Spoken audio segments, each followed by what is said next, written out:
Iran पूरी तरह surrender कर गया है, घुटनों पे आ गया है, रोने लगा है। क्या यूएस की हर बात मान गया है? अब ऐसी चीजें क्यों सामने आ रही हैं, क्यों लोग ऐसा कह रहे हैं?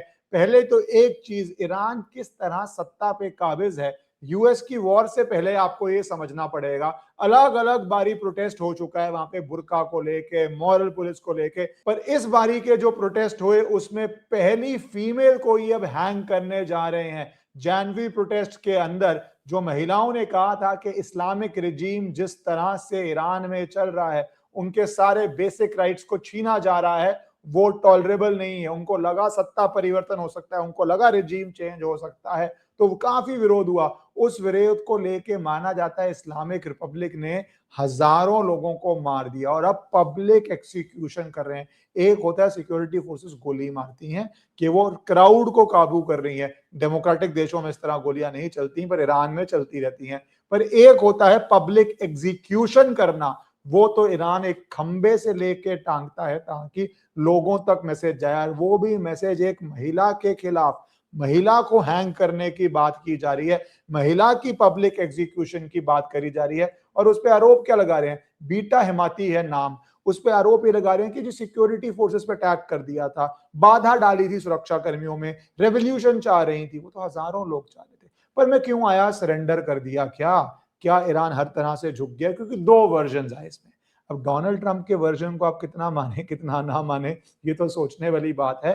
पर ईरान ने भी शुरू में कहा कि स्ट्रेट ऑफ हर्मोज को खोल दिया गया है, it is open for everybody. अब स्ट्रेट ऑफ हर्मोज, ईरान को यहां पे मैं एक तारीफ करूंगा कि उन्होंने एक नोबल स्ट्रैटेजी अपनाई कि जब उनके पास ना एयरफोर्स थी, ना नेवी थी, ना मिलिट्री थी कंपेरेबल टू यूएस, तो उन्होंने नॉट कंपेरेबल टू इसराइल भी, लेट्स बी रियल, तो उन्होंने ये किया कि मैं सारे वर्ल्ड को ग्रैब कर लूंगा बाय द थ्रोट, सारे वर्ल्ड की इकोनॉमी को रोक दूंगा, क्योंकि स्ट्रेट ऑफ हर्मोज ज्योग्राफिकली वो बहुत ब्यूटीफुली लोकेटेड है ईरान, और वर्ल्ड का जो सारा तेल जा रहा है, शिपमेंट जा रही है, सबको रोक दूंगा। लोग फोकस तेल पे कर रहे हैं, पर सिर्फ तेल थोड़ा ना वहां से आता है, fertilisers, raw materials, finish products, हर तरह का माल वहां से आता है। तो वो अभी तो सिर्फ लोगों को तेल दिख रहा है, पर जो बिजनेसेस रन कर रहे हैं, जो देश रन कर रहे हैं, उनको पता है ये आने वाले समय में कितनी बड़ी प्रॉब्लम होने जा रही थी। तो इस प्रॉब्लम को समझते हुए ईरान ने मौके पे चौका मारा। दूसरी स्ट्रेटेजी तो पता ही है, पूरे वेस्ट एशिया के अंदर आग लगा दी। Qatar, Bahrain, Saudi Arabia, Dubai, Pakistan पे आग नहीं लगाई, पर पाकिस्तान 2024 में वो आग लगा चुका था। पाकिस्तान को पता था कि भाई ईरान कभी भी स्ट्राइक पाकिस्तान पे भी कर सकता है। पाकिस्तान एंगल बाद में आऊंगा, पर जब ये एक स्ट्रैटेजी बना के ईरान का एग्जिट क्लॉज क्या है, क्या वो यूएस से लड़ सकता है? भारतीय टीवी में तो बहुत चल रहा है कि वो यूएस से लड़ा, ईरान जीत गया, ईरान फंसा दिया। आप बहुत सारे चैनल्स पाएंगे जो ईरान की मैसिव विक्ट्री की बात कर रहे हैं। एक होती है न्यूट्रल असेसमेंट कि ईरान का बच पाना ही ईरान की जीत है, यहां तक तो बात सही है। पर क्या ईरान ऐसा जीत गया है कि उसने यूएस को उधेड़ दिया, पेल दिया, खत्म कर दिया? वो आप भी समझते हैं कि कितने लोगों की ईरान में जान जा चुकी है, जीरो एयरफोर्स बची है, जीरो इफेक्टिव नेवी बची है, डिफेंसिव वो बोट्स नहीं, माइंस नहीं, जीरो इफेक्टिव नेवी बची है। तो ईरान भी समझ गया था कि अब एक डेलिकेट पॉइंट पे आ चुकी है चीजें, जहां पे या तो ईरान अब यूएस के साथ समझौता करे, या फिर यूएस ग्राउंड इन्वेजन करे, वो करेगा नहीं। और एक बैकग्राउंड में जो ट्रंप बार बार बोलते रहते हैं, आज भी बोले कि भाई अगर सीज फायर तो हो चुकी है, पर अगर प्रॉपर एग्रीमेंट नहीं हुआ तो बहुत बम गिरेंगे। कुछ लोग कह रहे हैं क्या न्यूक्लियर ऑप्शन यूज हो सकती है, छोटा, स्ट्रेटेजिक, लिमिटेड, बट वो बहुत डेवास्टेटिंग, और किसी भी देश पे ये नहीं होना चाहिए। बट यूएस को एक बार पास्ट में दिखा चुका है कि वो ये कर सकता है, तो अब क्यों सोच रहे हैं नहीं कर सकते? वो भी डोनाल्ड ट्रंप जैसा प्रेसिडेंट कर ही सकता है। तो ईरान को एक रियलिटी भी पता है कि हम कितने हजारों लोगों को ईरान के अंदर मार चुके हैं। कई बारी एक रियलिटी ये पता होती है कि जंग में हमने कुछ छोटी लिमिटेड जीत प्राप्त कर ली है, इस जीत के साथ हम समझौता कर लें तो इज्जत बच जाए, जान बच जाए, रिजीम बन जाए। नहीं तो ऐसा ना हो कि पूरा रिजीम चेंज ही हो जाए। अब यहां पे सरेंडर की बात क्यों आ रही है? क्योंकि डोनाल्ड ट्रंप आके कहते हैं कि भैया पूरा सरेंडर है।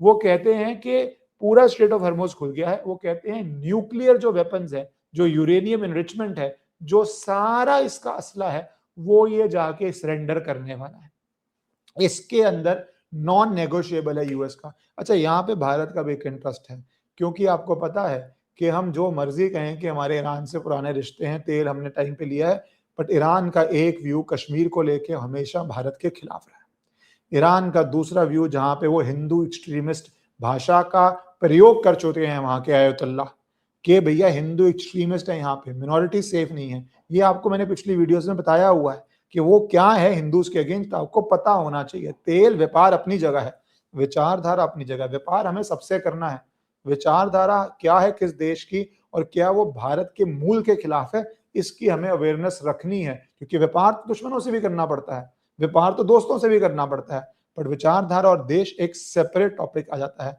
तो यहाँ के अंदर ईरान की आपको रियलिटी पता है, जिसके अंदर हमास किस तरह वो फंड करता है, जिसके अंदर आपको पता है कि पाकिस्तान से मिलके, वैसे पाकिस्तान से भी लड़ रहा है, कुछ ऐसे रिजीम हैं जो सबसे लड़ते हैं, हर जगह लड़ते हैं ईरान। और उसके अंदर 2024 के अंदर मिसाइल जरी थी, पर पाकिस्तान के और जो प्लेयर्स हैं एलईटी, जैश ए मोहम्मद के भी ईरान से डीप लिंक्स हैं।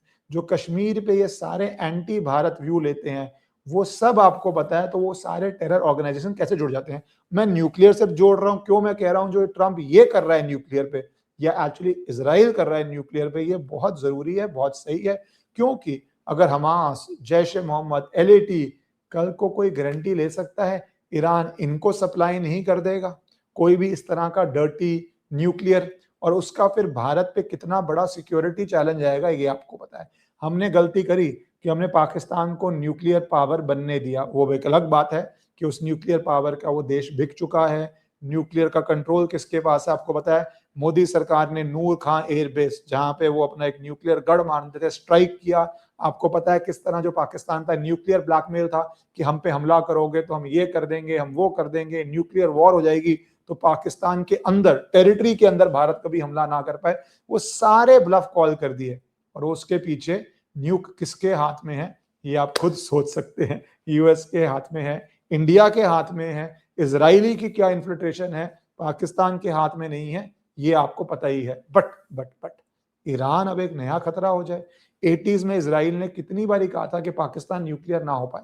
मैं इस यूएस ईरान में इंडिया का एक इंटरेस्ट देख रहा हूं, वो सबसे बड़ा ये है, हमें तेल तो हर जगह से चाहिए, ईरान से भी चाहिए, रशिया से भी चाहिए, पर हमें ये नहीं चाहिए कि ईरान एक न्यूक्लियर पावर बन जाए। इनफैक्ट किसी भी सिविलाइज्ड देश को ये नहीं चाहिए होगा ईरान एक न्यूक्लियर पावर बन जाए, क्योंकि उस रिजीम का, करंट रिजीम का, और ईरान में पता नहीं हटने के बाद भी, जैसे अफगानिस्तान में तालिबान हटा फिर तालिबान आया, आज भारत के तालिबान से रिश्ते अच्छे हैं क्योंकि वो यूज में आ रहा है। विचारधारा में मैं हमेशा बोलता हूं, जब तक तालिबान का यूज है यूज करो, पता नहीं कब वो भारत के लिए भी खतरा बन जाए। पर आज उसकी और पाकिस्तान की लड़ाई है, वेरी गुड, अकलमंद आदमी हर बंदे को यूज करता है, जिसको आप यूज कर सकते हो भारत यूज करे। वैसे ही ईरान का हाल है, ईरान का किसी भी हालत में न्यूक्लियर पावर बनना वर्ल्ड के लिए डेंजर है, भारत के लिए डेंजर है, इजराइल के लिए डेंजर है, यूएस के लिए डेंजर है। तो ये वाली बात जो डोनाल्ड ट्रंप इंसिस्ट कर रहा है, ये तो बहुत बढ़िया बात है, ये तो कोई डाउट नहीं है, अच्छी बात है। बहुत एजेंडाज हैं यूएस के, कई बार वो एजेंडाज इंडिया से डिफर भी करते हैं, कई बार इंडिया के इंटरेस्ट के भी अगेंस्ट होते हैं, बट एजेंडा बहुत, इस वाले को मैं तो 100% सपोर्ट करता हूं। तो एक तो ट्रंप ये कह रहे हैं, दूसरा कह रहे हैं स्ट्रेट ऑफ हॉर्मुज खुलेगा, परमानेंटली खुलेगा, पर साथ ही साथ वो ट्विस्ट मार देते हैं कि डील नहीं हो पाती, कि सीज फायर हो जाता है पर अल्टीमेट पीस टॉक नहीं हो पाती, क्योंकि वो बोलते हैं मैं नेवल ब्लॉकेड फिर भी कर रहा हूं। तो उसके बाद अब ईरान आ गया, ईरान कह रहा है कि नहीं, जो लग रहा था, और क्यों बात शुरू हो गई थी ईरान सरेंडर कर रहा है, क्योंकि इफेक्टिवली वो सरेंडर ही कर रहा था। पर जब डोनाल्ड ट्रंप पब्लिकली ऐसी बातें बोल देते हैं ना, तो वो मुझे लगता है कई बार यूएस के लिए भी डिफिकल्ट बन जाता है डील काट पाना। क्योंकि जब आप पब्लिकली किसी भी रिजीम को ह्यूमिलिएट करें, ईरान वैसे ही बहुत शेकी है, रेवोल्यूशन सर पे लग रही है, हजारों लोगों को मार रहा है, ऊपर से ट्रंप के जो ट्वीट्स हैं वो दिखाते हैं कि ईरान कितना सरेंडर कर चुका है। तो ईरान पब्लिकली ये कैसे मान ले, पीछे से तो सरेंडर करने को शायद रेडी है, छोटा मोटा उसको मिल जाए, थोड़ा सा इज्जत बचाने के लिए 2-3 पॉइंट मिल जाए कि अपनी जनता को बोल पाए कि हाँ जी, जो ईरान के एसेट फ्रोजन थे वो डीफ्रीज हो गए हैं, ईरान के पास 5, 10, 15 बिलियन डॉलर आ गया है, ईरान जीत गया है। और जो पूरा एक वर्ल्ड व्यू है, भारत में भी है, वो हर रोज जख्म वाले जो दिखा पाए ईरान जीत गया, तो कुछ टॉकिंग पॉइंट्स मिल जाए। अब ट्रंप क्या करते हैं, वो इज्जत बचाने के लिए टॉकिंग पॉइंट्स भी नहीं छोड़ रहे, तो ईरान की ये प्रॉब्लम आती है। तभी ईरान का लेटेस्ट स्टेटमेंट आ गया कि नहीं नहीं, डील क्लोज नहीं हुई है, फाइनल एग्रीमेंट नहीं हुआ है, और ट्रंप ने 7 झूठ बोले हैं। झूठ क्या है, न्यूक्लियर की तो हर जो एक क्षमता आपको न्यूक्लियर पावर बना सकती है, वो तो यूएस लेके रहेगा। स्ट्रेट ऑफ हॉर्मुज खुला था, खुलेगा, खुला रहेगा, ये भी भारत के इंटरेस्ट में है। भारत भी नहीं चाहेगा कि इंटरनेशनल सीज पे कोई ऐसा चीज आ जाए, क्योंकि आज तो स्ट्रेट ऑफ हॉर्मुज है, फिर बाकी सारे जो ऐसे चोक पॉइंट्स हैं वर्ल्ड के, क्या वो देश भी इनको चोक कर देंगे? इसमें भारत का भी फायदा होगा वैसे, बट अगर ये नया रिजीम आएगा तो वर्ल्ड इकोनॉमी खत्म हो जाएगी। आप आज से 500 साल पहले चले जाएंगे कि जो ट्रेड रूट सिक्योर करते थे फॉरेन पावर्स, और जिस ट्रेड रूट को सीक्रेट रखते थे, और अगर आप नेविगेशन चार्ट शेयर कर दें पुर्तगाल का, स्पेन का, तो डेथ पेनल्टी होती थी कि अगर कोई नेविगेशन चार्ट शेयर कर दे ना, it was the most highly confidential thing कि हाई सीज पे क्या चार्ट करना है, कौन से आइलैंड हैबिटेड है, कहाँ पे आप रुक सकते हैं, कहाँ पे आप ट्रेड कर सकते हैं, जिसको सारा ट्रेड रूट की बात करती है। आज भी वर्ल्ड ट्रेड रूट्स पे ही जी रहा है, बस वो पॉलिसीज चेंज हो गई हैं और वो सबके पास नॉलेज है, तो ये डिफरेंस आया है। तो अब यूएस ईरान वॉर के अंदर बेसिकली ईरान सरेंडर कर चुका है, बट ट्रंप की बातों के बाद ईरान मान रहा नहीं है। तो डोनाल्ड ट्रंप ने फिर आज, जब ईरान ने कहा स्ट्रेट ऑफ हॉर्मुज, कल कह दिया खुल गया है, आज कह रहे हैं नहीं खुला है, नहीं खुला है, अगर नेवल ब्लॉकेड रहेगा तो नहीं खुला है। तो उसके बाद डोनाल्ड ट्रंप की बात बहुत क्लियरली आ चुकी है कि भैया आप जल्दी से जल्दी एग्रीमेंट कीजिए, नहीं तो इतने बम गिरेंगे, इतने बम गिरेंगे कि ईरान का जो बचा खुचा है वो भी बचा नहीं रहेगा। और यहीं पे आ जाता है पाकिस्तान, जो समझ चुका है कि ईरान डेस्परेट हो चुका है, डील करने वाला है, जो समझ चुका है यूएस बड़ा खुश है, उसके अपने ऑब्जेक्टिव्स कई सारे पूरे हो चुके हैं, जो समझ चुका है चाइना भी अब ईरान पे प्रेशर डाल रहा है, क्योंकि जब से यूएस ने नेवल ब्लॉकेड किया है, कोई इंडिया में बात नहीं करेगा टीवी पे, पर मैं 10 बार ही बोल चुका हूं, यूएस नेवल ब्लॉकेड ने चाइना को एक्सपोज कर दिया है कि भैया चाइना अपना ईरान के पोर्ट से कैसे माल लाएगा। क्या यूएस ईरान के साथ अपनी वॉर पे चाइना की हुक्का पानी जिसको बोलते हैं बंद कर देगा और चाइना कुछ नहीं कर पाएगा? एक स्टेटमेंट दी, बहुत डेंजरस चीज है, ऐसा नहीं करना चाहिए, पर भैया क्या आप ईरानियन पोर्ट पे जाके अपना माल ला रहे हो? वो टेस्ट है, वो आपको पता है चाइना नहीं कर पा रहा है। तो यूएस ने तो अपनी गेम है सॉर्ट आउट कर ली है, और मैंने बहुत बार इनिशियल वीडियोस में कहा था जंग के एंड में पता चलेगा जंग कौन जीतेगा। अभी तो हर तरफ आप अपनी मर्जी का पॉइंट बोल सकते हैं। अब अगर ये इस टर्म्स में होता है तो यूएस की कंप्लीट विक्ट्री है, पर अगर नहीं होता है, ईरान जो लग रहा था सरेंडर कर रहा है, बैक मारता है ट्रंप की स्टेटमेंट के बाद, कहता है ट्रंप झूठ बोल रहा है, कहता है स्ट्रेट ऑफ हॉर्मुज नहीं खोलूंगा, कहता है मैं लड़ता रहूंगा, तो फिर यस, वर्ल्ड अब एक नए डेंजर में जा रहा है, जहां पे मैं तो नहीं मानता अमेरिकन बूट्स ऑन ग्राउंड जाएंगे, पर मैं ये मानता हूं जब डोनाल्ड ट्रंप कहते हैं और बम गिरेंगे, तो वह ऐसे ऐसे बम हो सकते हैं, ऐसे ऐसे बम हो सकते हैं कि ईरान की सिविलाइजेशन जो ट्रंप ने कहा था खत्म होने की कगार पे भी पहुंच सकती है।